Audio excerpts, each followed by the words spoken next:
Hello everyone, and welcome back to Honkai Star Rail. So, first and foremost, I want to do this. I still have not gotten Gwynaifen.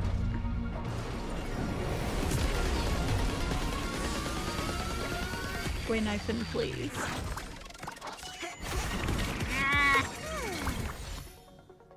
Fellas, I don't think I'm getting her before the banner's up. Alright. Secondly, I am here in the storage zone to continue looking for memory bubbles. So, we're gonna start here and work our way through.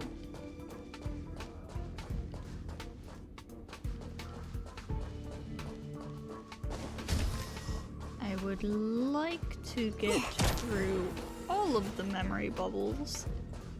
All of the remaining memory bubbles in this video, but I don't know how many are left.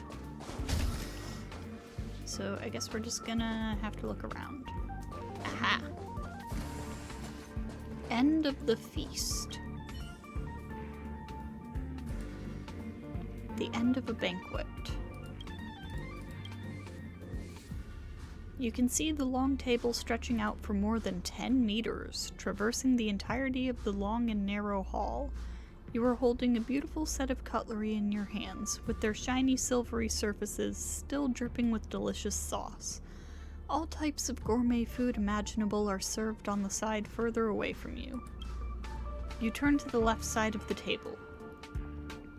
Theodoric, who stands nearest to you, is the eldest son of the family and a most valiant soldier.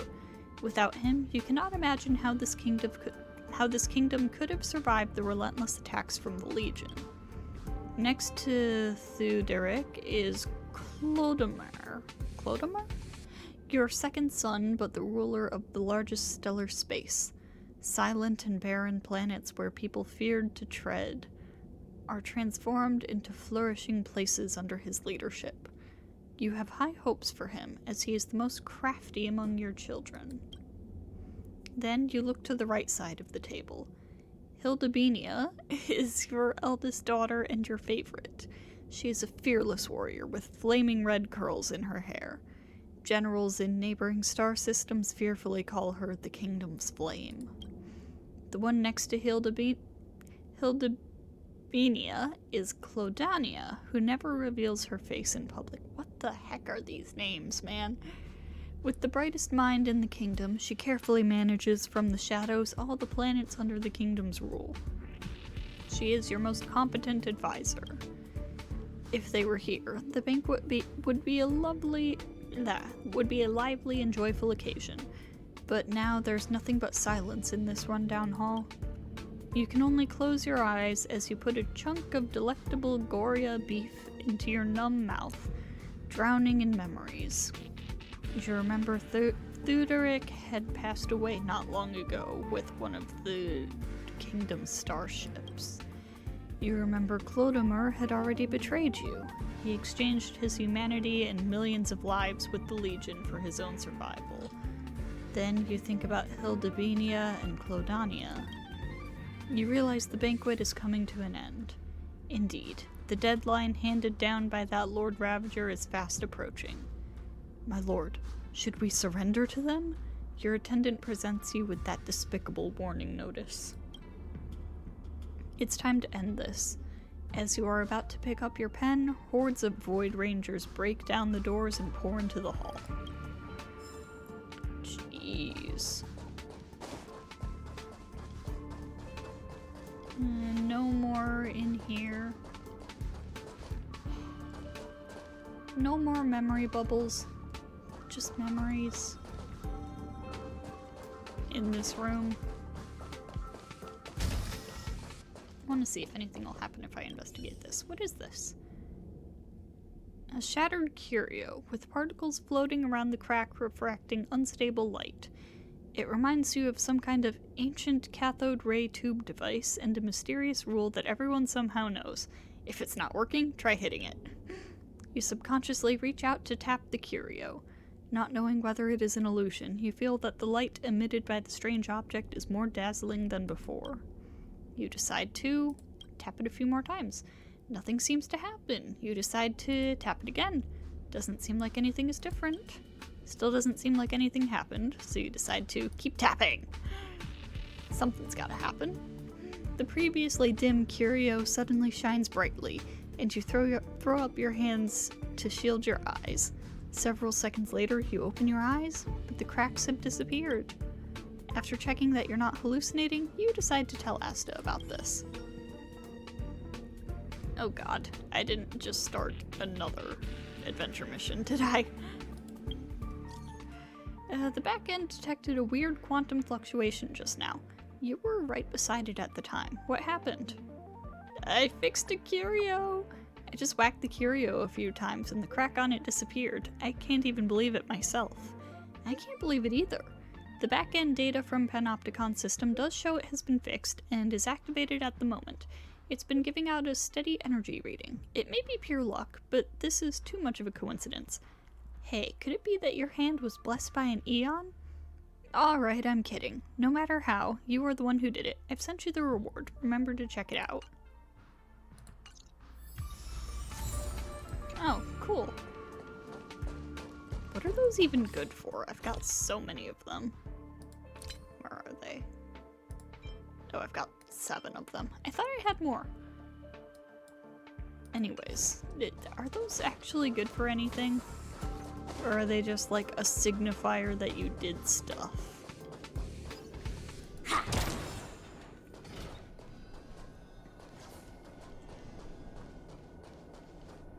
Welcome to Herta Space Station. Alright, don't mind me, don't mind me. Beating of wings. Flapping wings. Alright. What do you got for me? To your surprise, you are stuck in a dark and cramped room. The air is thick and dank, mixed with the putrid scent. I think it's supposed to say scent. Unique to moldy, rotten wood. You want to turn around to exercise your tight joints, but you find yourself unable to move. Not only is there no space around you, but your muscles and tendons are also stiff and trembling out of abject fear. It's because you can clearly hear them. Those multitudes of cursed creatures sniffing around outside this locked wooden box. Their serrated feelers are impatiently thrashing around, lashing out at everything outside of your narrow confines. You can hear them dashing madly around the room. You can hear the constant movements of their iron-hooked limbs and armor-like carapace, producing a piercing noise that drives one into insanity. Of course, you know these despicable arthropods have no intellect to communicate with you. Their disgusting mouthpieces, dripping with sticky saliva, should only be used for chewing and eating, but you are sure you heard something. They are definitely whispering something, but their mouthpieces, no, those darn mouthpieces, should not be able to make that kind of sound. Could the sound be coming from their filthy wings covered with an oily film? You listen intently. Yes, the disgusting wings are flapping in the air as they repeatedly utter that cursed name in a shrill and coarse hiss. Taseronth. Oh, ho ho. So that's what that is. I see. Yeah! Feeling lucky. Let's wait and see. No reason not to put that stuff on. Oh, what do we have here? If I can interact with it. The road home. The way back home. Today should have been your lucky day. Your department head, whose face is always long as a fiddle, just raised your IPC rating to P30. You share the news with your mother living in your faraway hometown, and her voice sounds excited on the other end of the communication device. You seem to hear her slimy body making a bubbling sound, a special physiological reaction of your Baviru race in moments of happiness. You end the call and get on your brand new floating motorcycle. This baby costs 18 months of your salary. Although it is pricey, it can soothe the trauma you have suffered in your workplace. You think it is worth its price tag, but it doesn't do much to your pain today. Should you tell your mother the truth? That the traditional project department is, in fact, a place for people to retire in and has no future. With a whimper, you twist the throttle to max and dash into the aerial interchange lane in New Londinium. You like joyriding along the interchange line. From here, the city looks like the tiny flickering candlelights on a mineral birthday cake, easily blown out. The troubles you face at work all fade away at that moment. The streets are deserted. You look up briefly at the news projected in the sky to find out the latest happenings in this bustling city. The face of the co-prime minister appears on the screen. Fine, you grumble, deciding to focus on the road ahead. Yet it is too late. The instant you return your attention from the clouds to the road, the engine of the floating motorcycle suddenly misfires and plummets to the ground out of your control. You just hope you won't land on Buckingham Avenue, or you will be fined an enormous amount. Is the IPC fucking British? To your relief, there is only an old shopping street with a few pedestrians nearby, and your landing has hurt no one. Elderly couples who were happily chatting suffer a fright, but as soon as they realize you are nothing but a puddle of slime, they immediately clink their glasses in happiness again. I can't believe this, you bubble as you stare at the motorcycle reduced into a pile of burning wreckage, not knowing what to do. You have no idea how far you are away from your condo. You can only look up at the sky and ask for advice from the stars. But you hear the stars in the sky saying, even the poorest worker in East New Londinium can't help but feel proud of the wealth we jointly own with the IPC.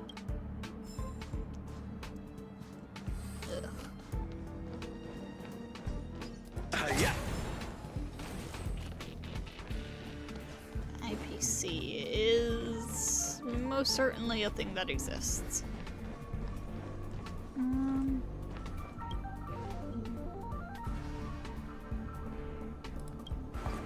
Let's go to the other floor of the storage zone now.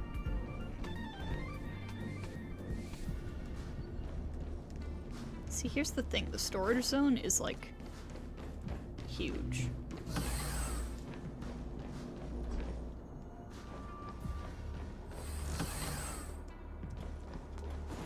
We'll go back here first. Aha! I've never seen anything like that. Voyeurism, huh? Peeping. Oh boy. You approach the bubble, blah blah blah. It is always stiflingly hot on the Abilene Express. Every day, you are squeezed shoulder to shoulder with various mechanical bodies as you commute home from work, as if you are one of those cans of Tiber fish stuffed in your fridge, or a fish inside the cans itself. You are using the cloudy prosthetic eye at the back of your head to peep at the blonde woman, or more precisely, the blonde female robot behind you. You stare at her phone screen, happily browsing her romantic life that reads like a soap opera. This distance is extremely delicate. You consider yourself as someone who walks on the edge of morality.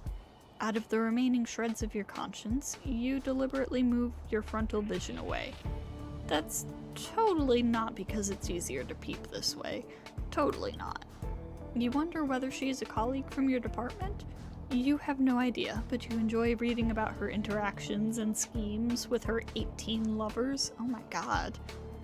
Between you and her, you are not sure who is more guilty, but you've always had a knack for finding excuses to prove your innocence. Work is hard, life is dull, and I don't even have enough Abilene coins to buy tickets with a seat. That's what you've always used to excuse yourself. I wouldn't behave like this if I can afford to take a floating cab every day. Anyway, it's the IPC's fault for carrying out this so-called trade expansion. You are indignant, but you don't really understand what trade expansion even means. You just remember the term is often mentioned by your supervisor. Whoever wants to be a saint can be one. You ain't gonna be one unless the act gives you money. You refocus your gaze on the constantly refreshing phone screen. She's typing. You concentrate and try to read the messages. The guy next to me is the 19th. You can feel a sharp rise in the temperature of your brain computer. You roll your prosthetic eye around to check your surroundings, but there is no one around you. Who's the 19th? Have you been caught? Is there a police patrolling nearby? Or, regardless of the outcome, you dare not continue your train of thought. You realize you are timider than you imagined yourself to be, and the electronic components in your body are also kicking off chemical reactions from the catalytic heat. You feel dizzy. Huh. I've never seen anything like then. that.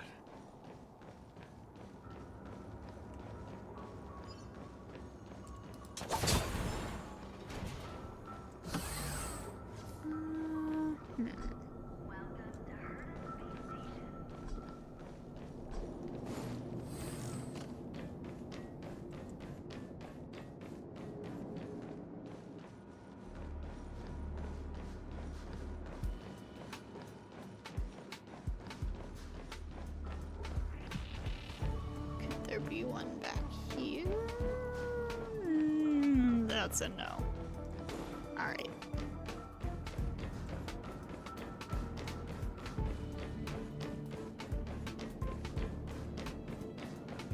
So back over this way.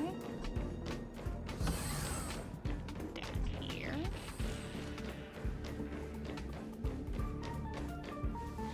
Ah! No, leave me alone! I don't want to fight you.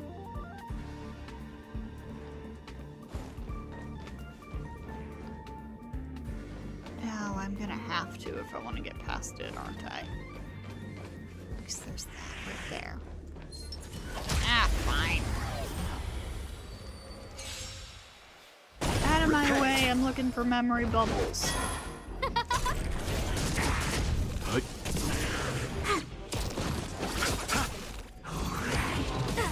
Who will it be?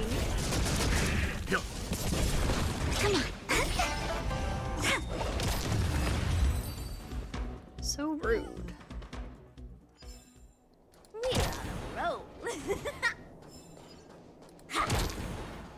Alright. Total evaporation. Complete disappearance. The folklore team of the Intelligentsia Guild stationed on the planet has not replied, but your aircraft is running out of fuel. We must land now, the pilot announces through the communication channel. The dashboard shows your altitude has been decreasing rapidly, dropping to a 3-digit figure. The view outside has changed from wispy clouds to the roofs of exquisite houses, confirming the descent is taking place. Still no signals detected? Your captain sounds anxious.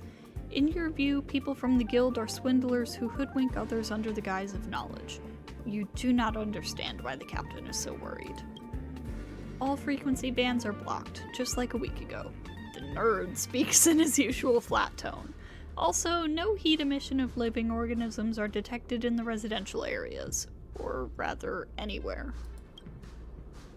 In case you don't understand what that means, I'm saying all living organisms on the surface of the planet have evaporated, he adds while pushing his glasses upward. The nerd's attitude always gets on your nerves. But you still can't help feeling incredulous at this. All living organisms on this planet have vanished? Is that even possible? Actually, it might be. After all, these humanoid fungi are pious believers of that bizarre faith. Perhaps their god has brought them all to another place.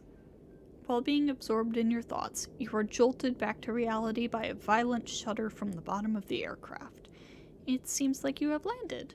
Now you just need to look for the rascals from the guild, then get out of here. After picking up a ray gun, you hop out of the hatch after the captain. You and the rest enter a building and exit again. The search lasts for a long time, but your confusion is not answered. As the nerd puts it, all life activities on this planet have creepily come to an abrupt halt. Food left on plates hasn't rotted yet. Unattended fireplaces set the building on fire, which is later put out by rain. Pens drop to the floor due to gravity, and their ink stains the entire room. The only thing unaffected is the intricate coat of arms that constantly watches over everything created by the fungi civilization from every corner of the world. From both sides of the streets, inside closets, on flags, in niches, it is everywhere. Interesting.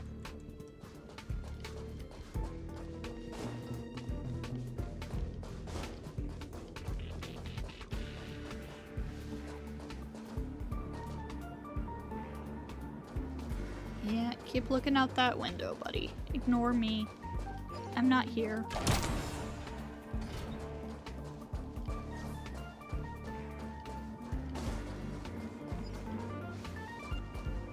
Feeling lucky. Let's wait and see. I'll take that.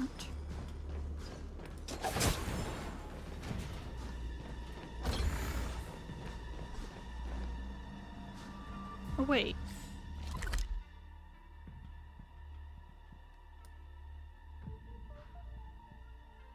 Oh, I see. Okay.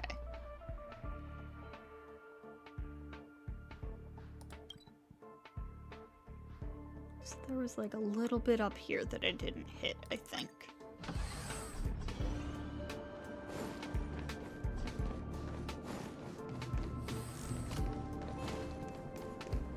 The layout of this area confuses me. Aha, and there was one over here.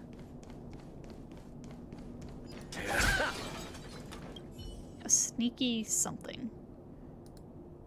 Cautious love. Alright, so it was a sneaky love. Cautious love.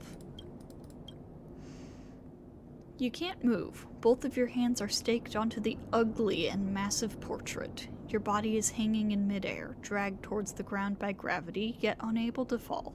Below is a pile of firewood soaked in oil. The excruciating pain is numbing. You are accused of leading a rebellion and desecrating the god of beauty, Andare, who bestowed our minds and senses upon us as blessings. The man sitting on a high seat haughtily states, "Do you have any objections?" You spit, getting rid of the bloody, broken teeth stuck in your throat. Andare. You know very well where that name is derived from. It's a Drilla, that hideous being.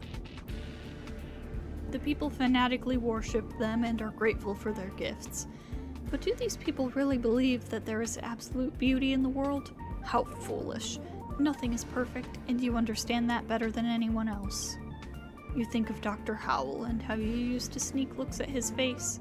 You reminisce about how, at the field filled with dandelions after class, he quizzed you on when Harlow 6 reaches perigee every year. That would be when the satellite is closest to Owenley. You forgot about the date and had no idea that Harlow 6 was in fact closest to Owenley on that day, and the satellite's thermal radiation made your cheeks burn red. Meanwhile, Dr. Howell continued to tell you about the research of Astral Ecology School. But you could not think of research. Instead, you listened to the sound produced when his skin brushed the fabric of his shirt and tried to compose a song with it. Later, you started observing the creases on his shirt formed by the shape of his muscular body. You dared not speak while you carefully took in every detail about him. Falling in love with a genius made you feel even dumber. Your feelings for him lasted until the day Dr. Howell announced the love of his life. On that day, he vowed to spend the rest of his life tracing the past, present, and future of Anne DeRay. Then he disappeared and has not been heard from since. Since that day, everything you understand about beauty has turned to ashes. Flames rise from below and devour you in an instant. Ooh. Alright, now this area.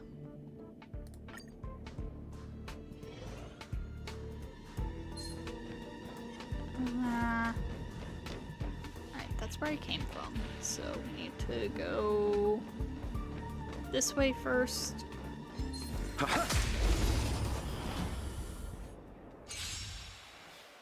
Which means we need to get through this. Get out of my way. Survive or be destroyed. There is no other choice. Gotcha.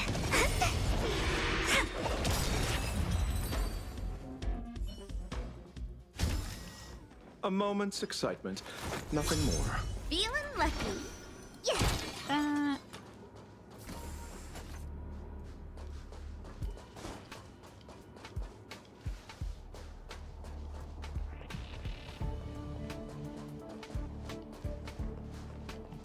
Oh wow, and there's not even anything in here.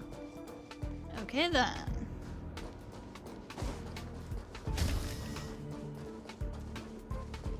So we're gonna go back this way.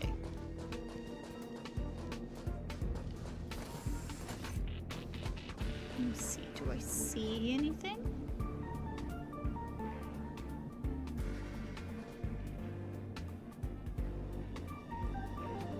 I think I can slip past this guy.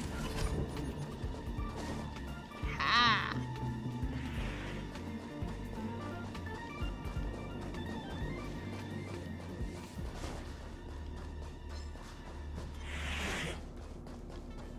Don't mind me.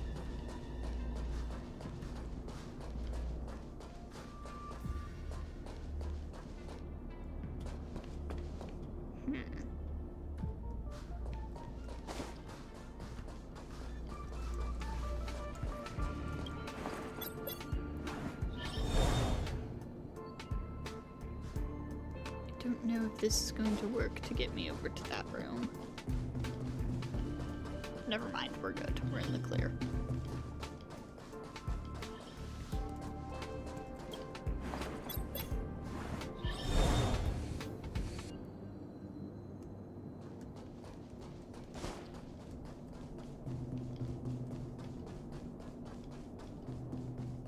I never noticed that there's a different sound when you run on that flooring as opposed to like the actual floors.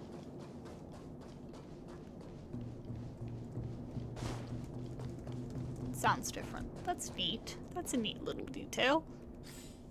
Alright, so I do believe we've checked everywhere in the storage zone in that case. So lastly, over to the supply zone.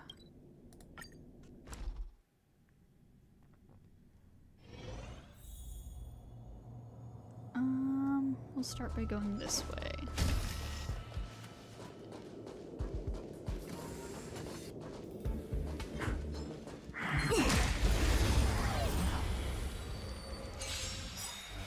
Excuse me, sir. Oh, let's see. There's something here that I wish to interact with without you intervening. Please, and victory! My turn. Come on.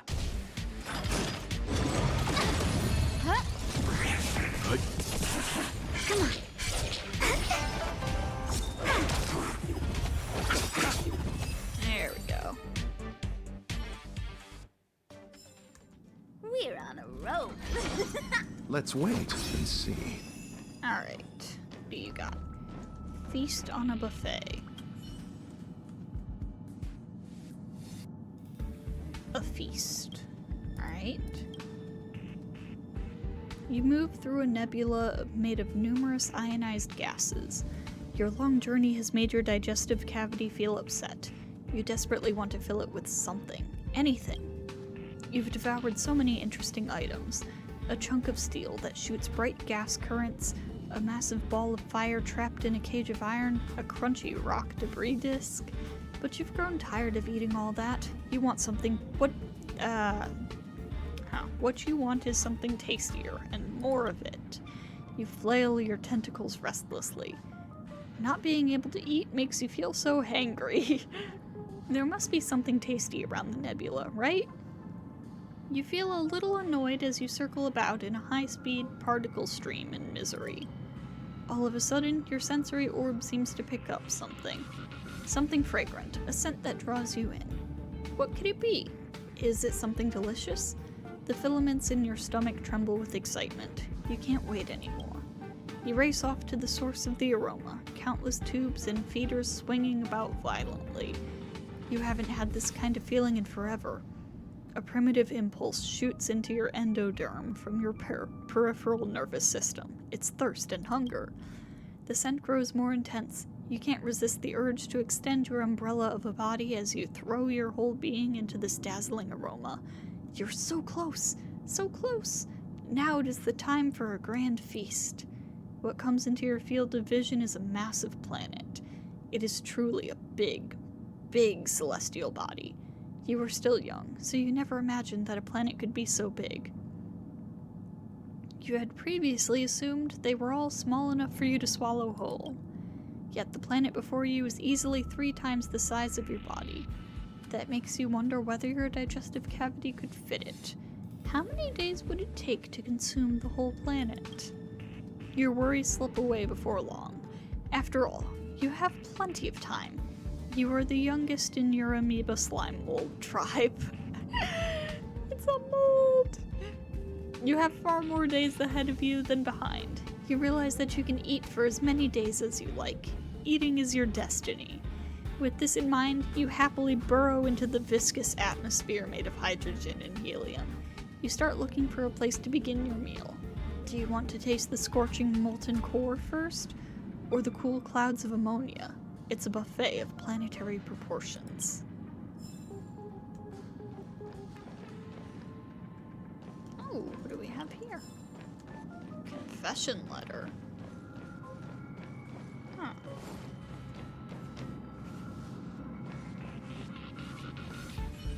Oh, what have I stumbled into?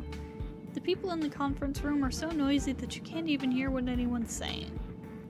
The fact that everyone's still willing to meet up in such a dangerous place is a glowing endorsement for your department. So, your solution is in no way appropriate for our department. You've never even given a single thought to our concerns. Since you know so much, then do you have a plan that is suitable? We're already at version 12 of the plan. Do you think that's my fault? Or are we supposed to ignore all of your previous poor suggestions? What are we going to do about it now? Egg custard? What do you need egg custard for? I'll revise that part in the next version. I'll definitely revise it. You know what I think? Endless revision and doing the same work over and over again is the biggest failure of the research process. What are you looking at me for? This revision business wasn't my idea. There's no need to keep listening to this debate go back and forth because the key mediator is missing. And you realize that the organizer of the meeting assumes this responsibility. You stride forward and begin delivering the ultimate impromptu speech. I think the version 1 is quite satisfactory. You all can see very well for yourselves whether it meets all the current requirements. The argument abates and the correct answer is within grasp, but everyone seems to ignore it. It is precisely by grasping this blind spot that you're able to successfully crack it. The conference room draws quiet, and everyone present is roundly saved by version 1. You also get to experience the pleasure of helping others. Alright.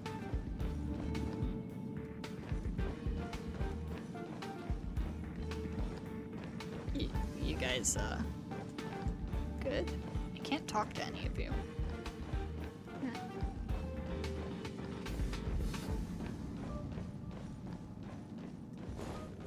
Alright. Let me take a look at the map. Alright, yes, we'll hit up the other direction and then we'll start to go further in.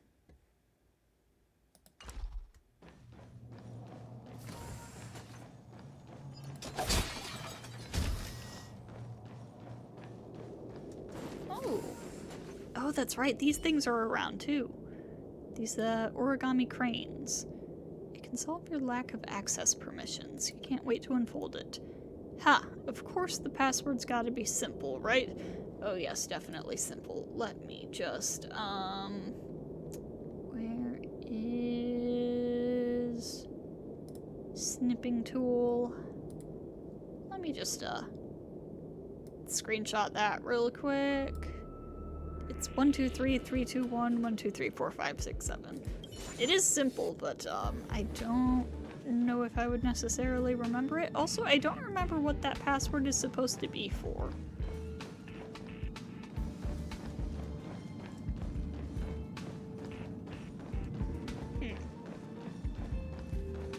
I remember that that was a thing I needed to look for, but I don't remember what it was for.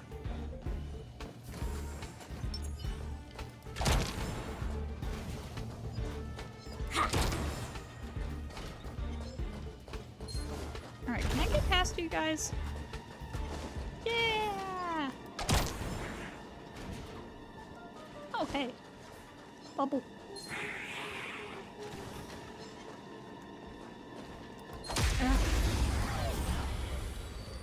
Fine, if you insist.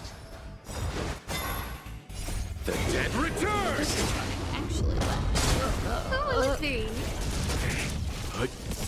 HSR, Survive or be paper destroyed. frame. There is no other choice.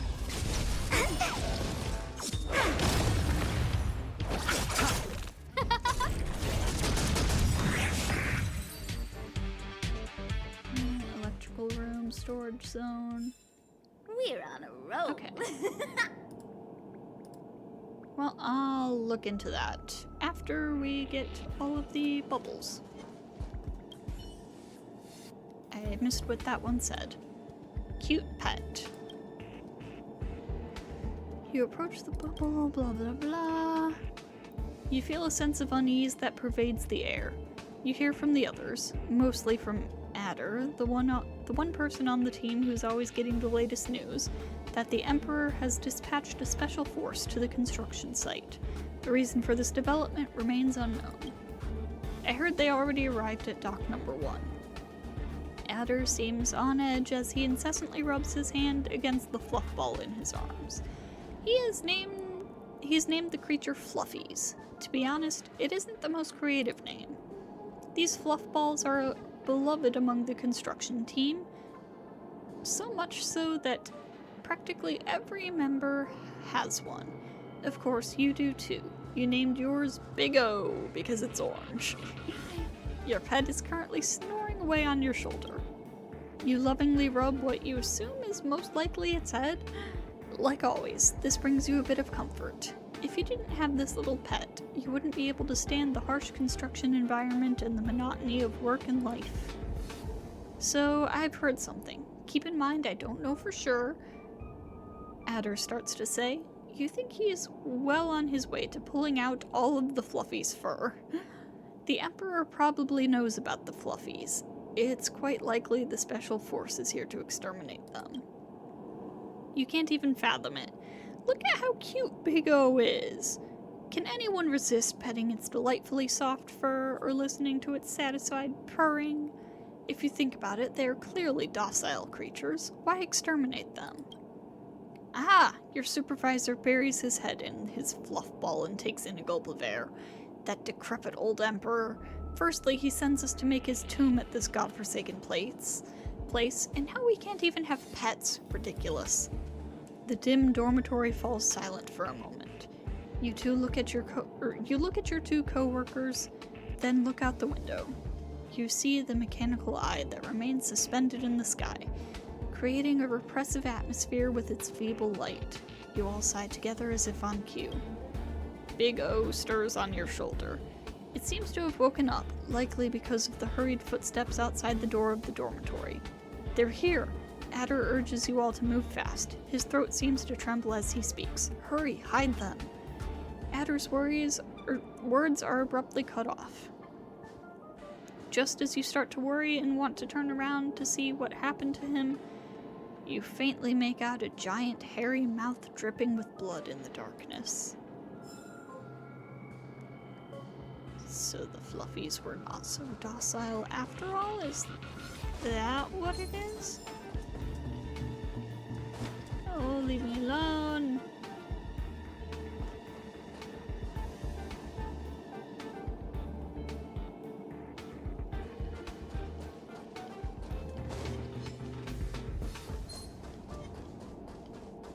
said leave me alone. Feeling lucky. Let's wait and see. Alright, what do we got here? Calcification.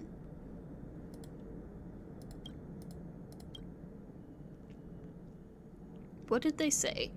You feel bored to death. You fiddle with the adhesive explosive charge in your hand. Those old geezers still aren't going to give us the green light to open fire. You pull out the pin on the explosive, only putting it back in a few seconds before the countdown ends. The newbie standing next to you seems like she isn't used to your dangerous antics. She appears to be somewhat terrified. That's right, Professor. They worry that the high temperatures produced by the explosion will activate the virus. She gulps. You pout. Then why did they get us to come here? You originally wanted to scold them, but now we're at a loss for words. These scaredy cats. After a while, you angrily pick up the report next to you and read it. Cells become cancerous and soft tissues calcify. You initially had assumed those old fogies were only capable of churning out useless garbage, but this report is actually interesting. Unfortunately, reading reports cannot calm your anxious heart. You sigh and lift your head.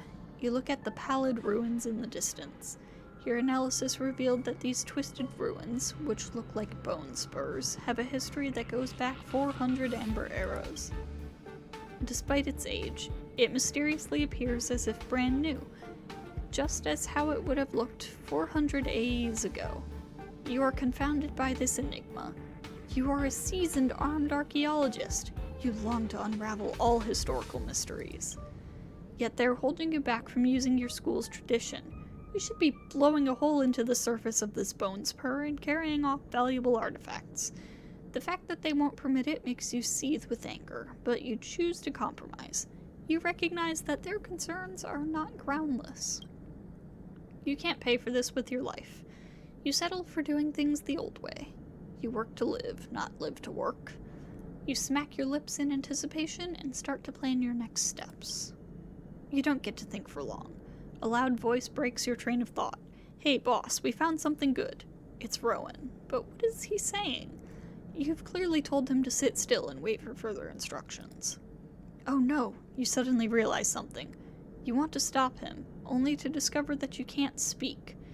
Beyond the shadow of a doubt, you are experiencing rapid petrification from inside out, just like those familiar yet terrifying bone sculptures in front of you.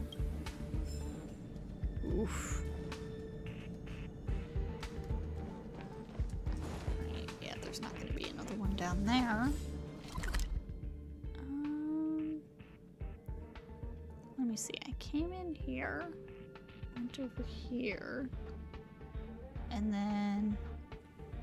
Oh, there's like a whole area over here that I have not touched yet. Let's get that.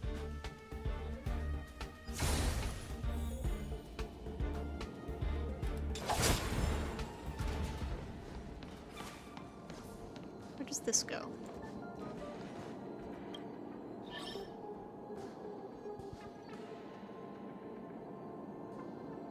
Huh? Oh, is this just the lower area of here? I see.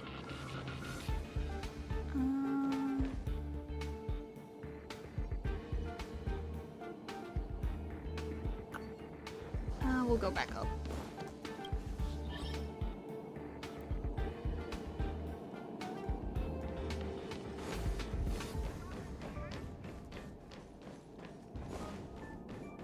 And like while we're up here, we can look down below and see if I see anything. Which I kinda don't.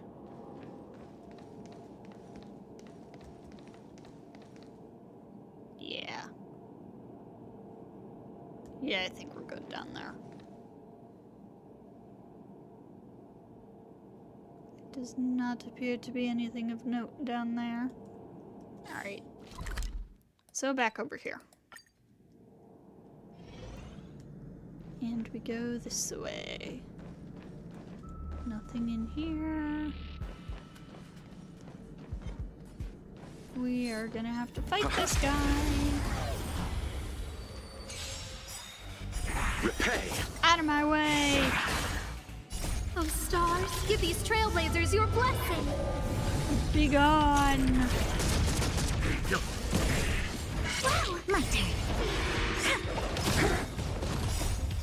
Freeze and victory! I'm fine. Who will it be? Survive or be destroyed. There is no other choice.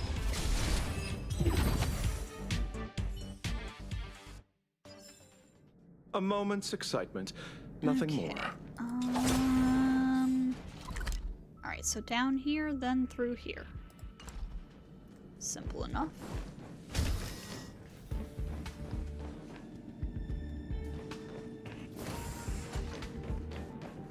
Oh wait, is this the room that I needed that password for? No.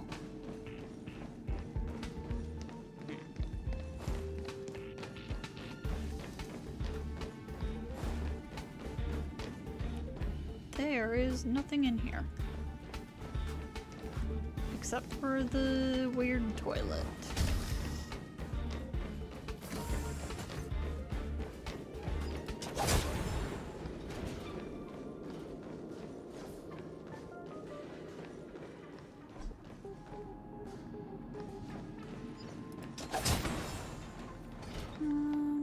Oh hey, Arlen! Letter from the Comet Hunter 1. To any Herta space station researcher who picks up this letter. Hi there, you still alive? Call it a bummer if you want, but the fact that the space station is surrounded by Antimatter Legion is hardly news to anyone.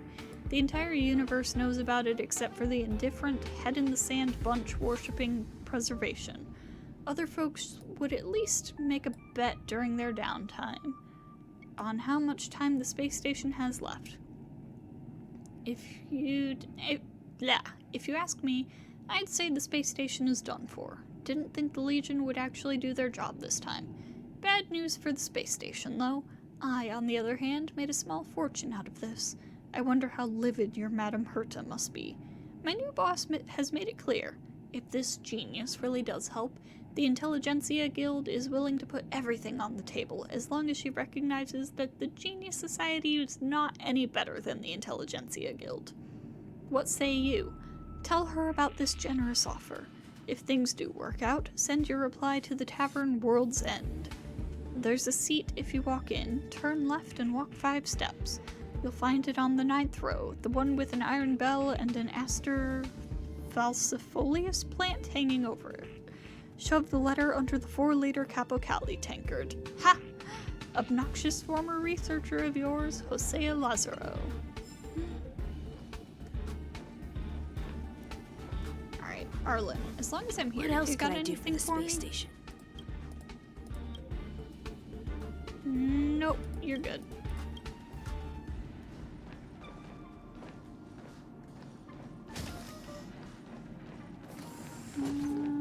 Oh, there's another one in here.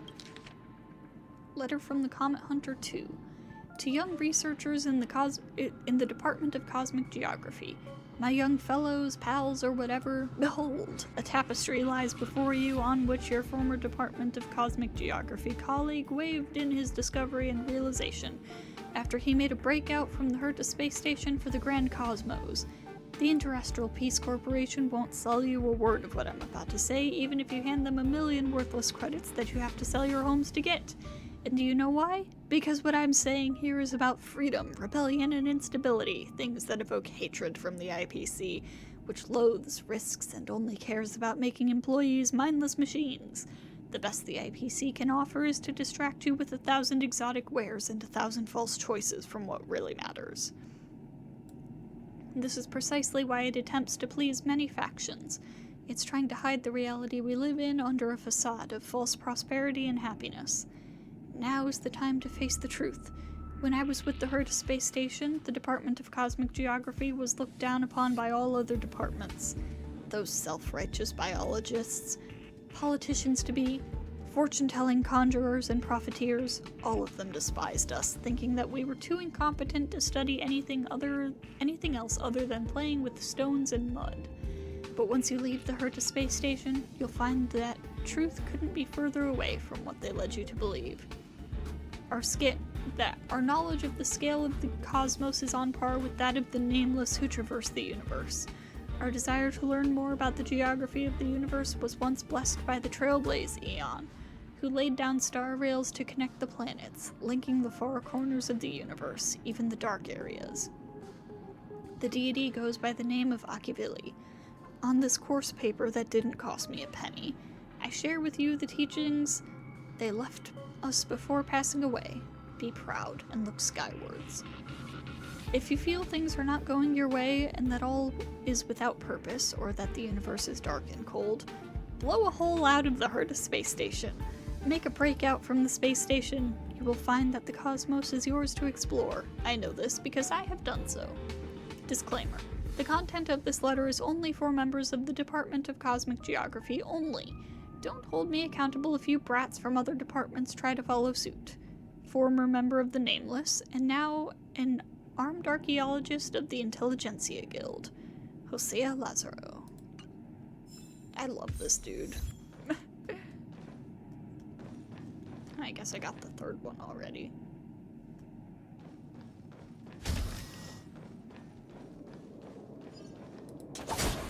Let's wait. Feeling lucky.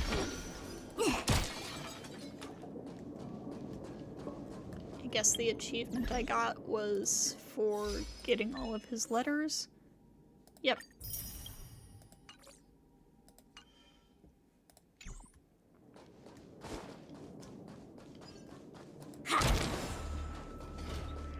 Alright, and yes, there's one right here, and I think there was one closer to the Express. Unable to communicate.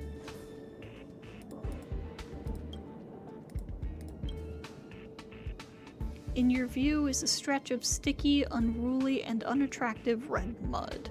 Some part of it is even squirming. It occurs to you that it is a group of claymen with big heads and short legs. They are the true rulers of the planet of Calcis. Oh, this place seems to be the Royal Council Chamber of the Claymen. You have forgotten why you are attending the meeting, but you know it is a golden opportunity to pry out the precious materials from the bellies of the Claymen. The meeting room reverberates with muffled gobbling noises. It sounds like the whines of despair made by a person drowning in a swamp as mud slowly blocks off their airways. This is the Clayman race's language,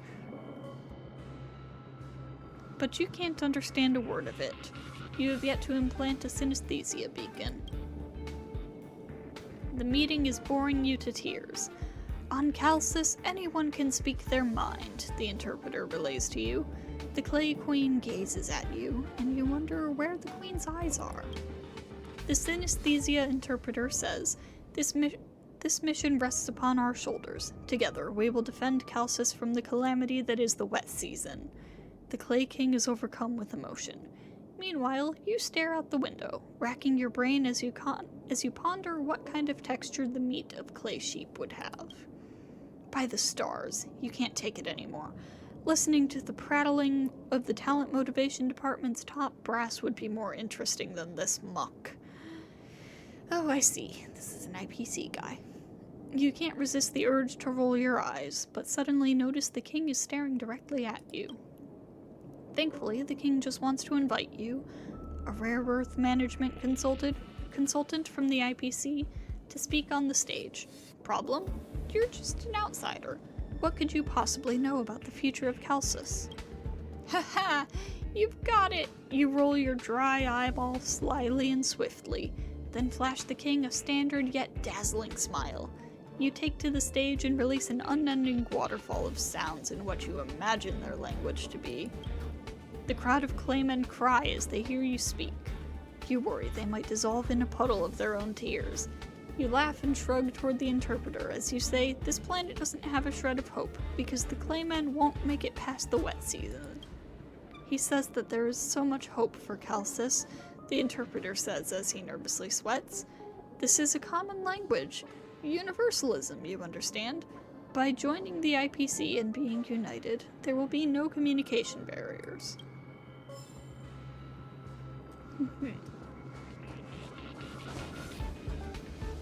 Let's see.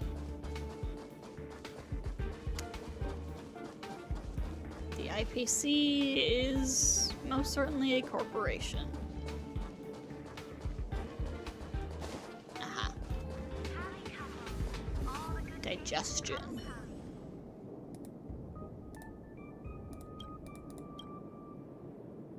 You're pretty sure Dr. Darville has gone crazy. You glance at her hunched, frail, and shrunken husk of a body. She silently stares at you through her terrifyingly thick lenses. These scientists never know how to read the air. All you want right now is to throw this report containing the ravings of a mad scientist into a furnace, then send her packing. You never want to hear the word organism again. This is fact. Someone, anyone, please help. Those dry, infuriating lips are trembling again. We live within the body of an enormous mammal, located most likely in its intestines. I've had it! You slam your hands on the desk as you stand up. This woman is clearly humiliating you and the entire dukedom of Denisova. However, she merely adjusts her glasses, completely unfazed by the rage within you that is threatening to explode. Your Highness, have you ever considered why acid mists have become increasingly common recently? She asks hoarsely. We must completely ban the use of diesel engines. The exhaust fumes these engines release are causing significant irritation of the creature's intestines, which leads to increased secretion of intestinal juices. Complete ban? You gasp. Her proposal is easier said than done. The fallout from such a ban would nosedive the nation's finances into the red. What's the big deal with acid mist? As long as the factories continue ahead at full power and churn out more protective equipment. Ah, that gear would generate serious revenue. You can't help but feel pleased at this idea as a smile crosses your face. The doctor, however, seems to misread that smile. She seems to view it as you agreeing with her proposal and starts to talk again. There's also the earthquakes. She clears her throat. In the past month, Denisova has had 3 seismic events. This means that there is increased activity within the host's intestines. Detrimental activity. Time to end the conversation. You have no more interest in listening to her allusions to parasites and excrement. Just as you are about to order her to leave, you feel the hall sway violently. The ceiling begins to collapse. This was what I want to discuss next, she says with a voice that is as calm as ever. We predicted there would be a 4th earthquake, a regurgitation at an unprecedented scale. We will be completely dissolved by its stomach acid. No one will survive. Oh shit. And that achievement should be for getting all of the memory bubbles. Yes! Ho ho ho! Alright. Now then... What room is it that I need to use that in again?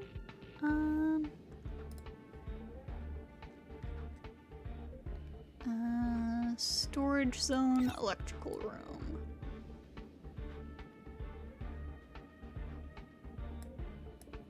I'm not entirely certain which room that is, so we're gonna look around. Actually, this guide might just straight up tell me.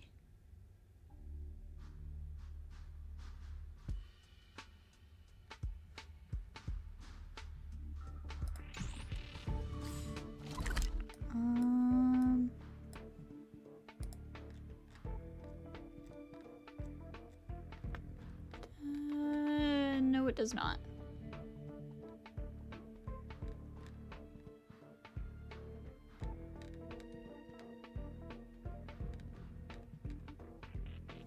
Okay. Well, time to hunt for what I'm looking for, I guess.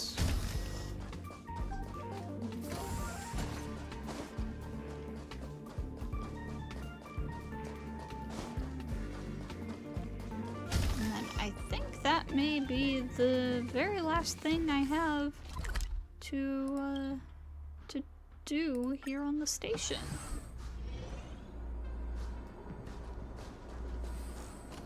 Wait, what's this? There's no trace of... Oh, right, that's where the light cone was.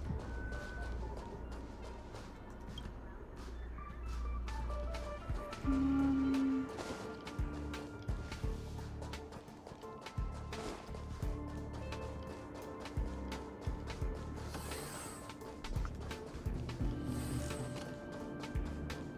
is it over here?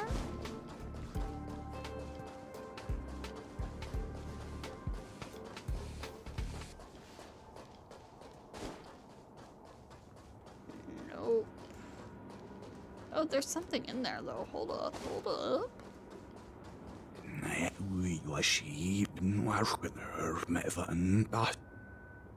Oh, that's creepy.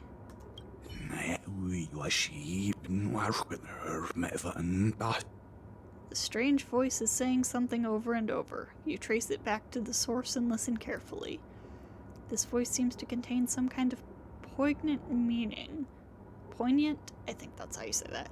But all you can make out is the word king. Are there tools aboard the space station to translate it? You notice a yellowed note that reads, "Can anyone understand what it's saying? My authorization isn't high enough, so I can't borrow the unbearable weight." Oh. Alright, so...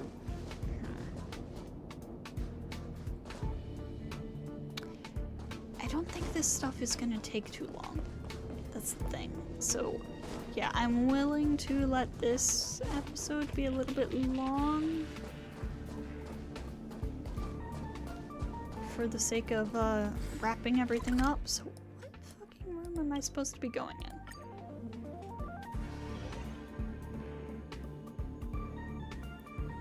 So, yeah. We are going to figure out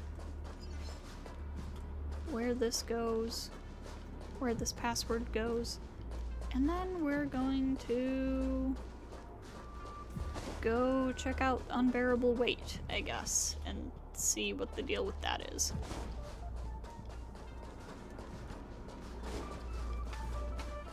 What room am I supposed to take this to?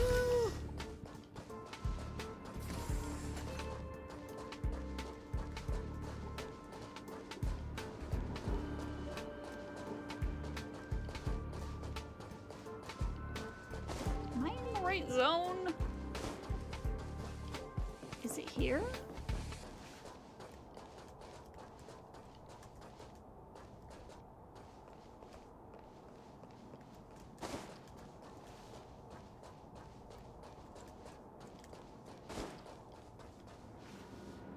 Bruh.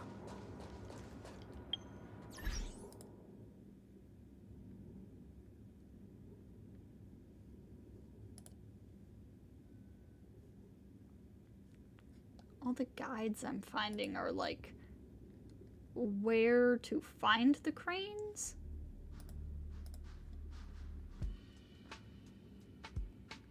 As opposed to like where to go?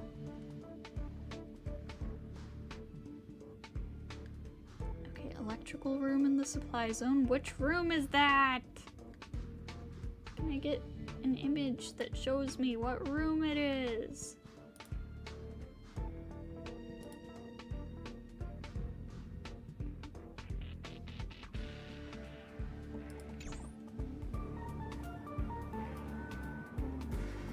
Is it back here? No.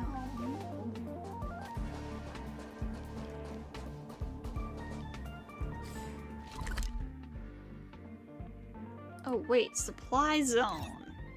Duh. Alright, so it is back here. I was in the wrong zone the entire time.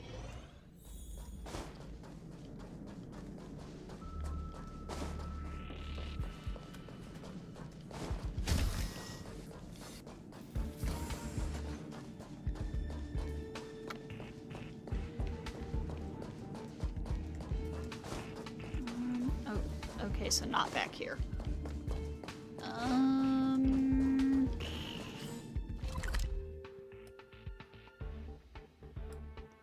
In here? Hold on, does this have the map? Does this show where on the map it is? Down here? I think it might be down there.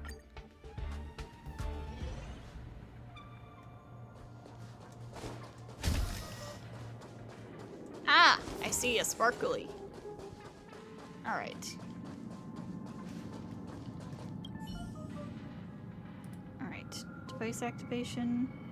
Progress has reached 99%. Please enter the final password to unlock access. The device screen turns stark black, followed by the familiar startup page. However, your heart holds no joy, only the endless exhaustion from following complicated procedures. Password entered correctly. Login in process. Login successful. Congratulations! You have now entered a virtual wasteland devoid of any documents. Are you kidding me? Well, fuck you too. Okay. Unbearable weight would be in here, I think?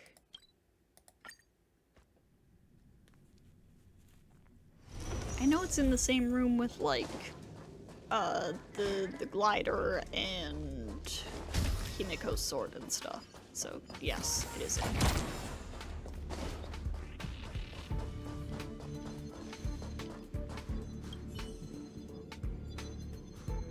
You recall a record in the space station about how the curio unbearable weight can instantly make someone fluent in a language.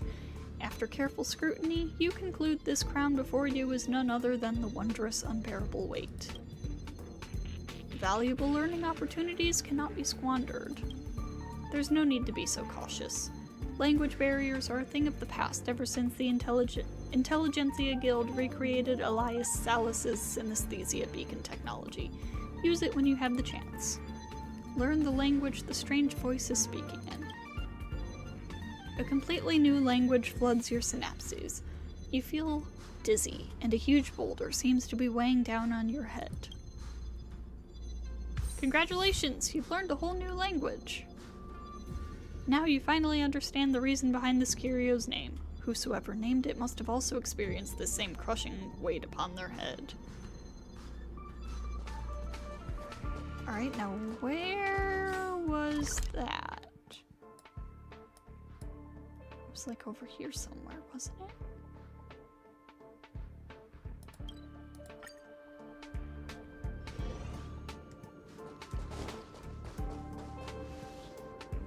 I think it was this way?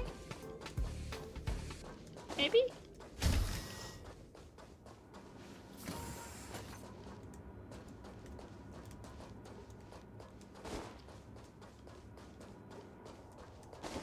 I mean, I assume I have to go find it again. And, hear the spooky shit it was saying.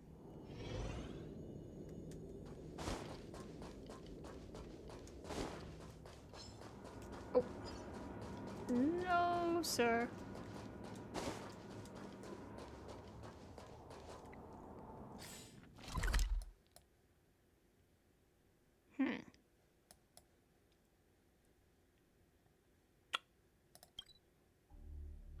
Unless it's, like, not a thing anymore?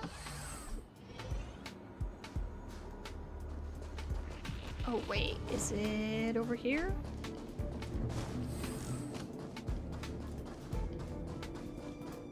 Yes.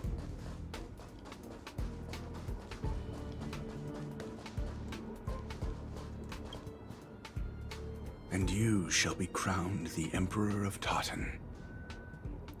The meaning of the strange voice became clear inside your head, and you shall be crowned Emperor of the Tottenids. Despite never having met the Tottenids, you trust they must be in possession of the greatest taste in all the universe. Alright. Now, we are going to head to the Master Control Zone and spend this Hertarium we've picked up. Just thinking about work. Only and... Hertarium are accept. And if we can successfully buy out the shop, we cannot. Which indicates to me that there are still more things to do aboard the Herta space station. What the heck am I missing? Oh my god. Does anybody know what I'm missing? I guess next time is when we will truly wrap things up on the space station. I'm gonna have to look some stuff up, because what the heck, man?